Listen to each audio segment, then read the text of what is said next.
पनवेलच्या ओवळे गावातील बैलगाडा शर्यतीमध्ये 2 गटांमध्ये वाद.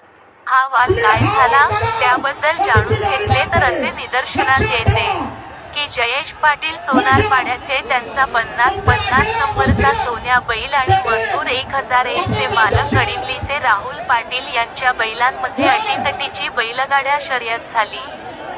या शर्यतीमध्ये जयेश पाटील सोनारपाड्याचे 50 नंबरच्या सोन्या बैलांनी विजयाचा गुलाल उधळला. इथूनच खऱ्या अर्थाने वादाची ठिणगी लागली.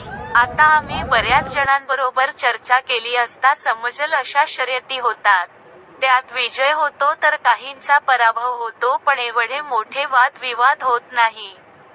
मग इथेच का झाले तर त्याचा शोध घेत असताना आम्हाला निदर्शनास आले की 10 नंबर सरकार अर्थातच पंढरी शेठ फडके आणि अडवलीचे राहुल भाई या दोघांमध्ये अंबरनाथ येथे वादावादी झाली.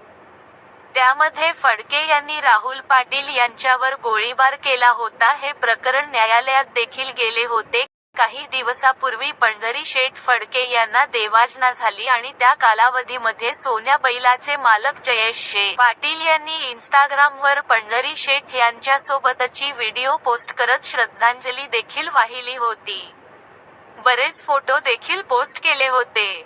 यावरून आपण समजू शकतो जय शेठ पाटील हे पंढरी शेठ फडके यांचे निकटवर्ती आहेत. तशातच पनवेल येथील ओवळे बैलगाडा शर्यतीत अडिवली येथील सुप्रसिद्ध बैलगाडा मालक राहुल पाटील यांचा 1001 नंबरच्या मथुरचा पराभव जयेश शेठ पाटील यांच्या 50 नंबरच्या सोन्या बैलाने केला. त्यामुळे हा वाद झाल्याचे सांगण्यात येते. या वादात दोन्ही गटांमध्ये दगडफेक देखील झाली. त्यामुळे बैलगाडा शर्यतीतील प्रेक्षकांमध्ये भीतीचे वातावरण निर्माण झालं होतं. सध्याच्या परिस्थितीला महाराष्ट्रामध्ये क्रिकेट स्पर्धा आणि बैलगाडा शर्यत खूप चर्चेमध्ये आहेत. अशा घटना जर होत असतील तर कुठेतरी याचा परिणाम भविष्यात मध्ये होणाऱ्या शर्यतींवर होऊ शकतो.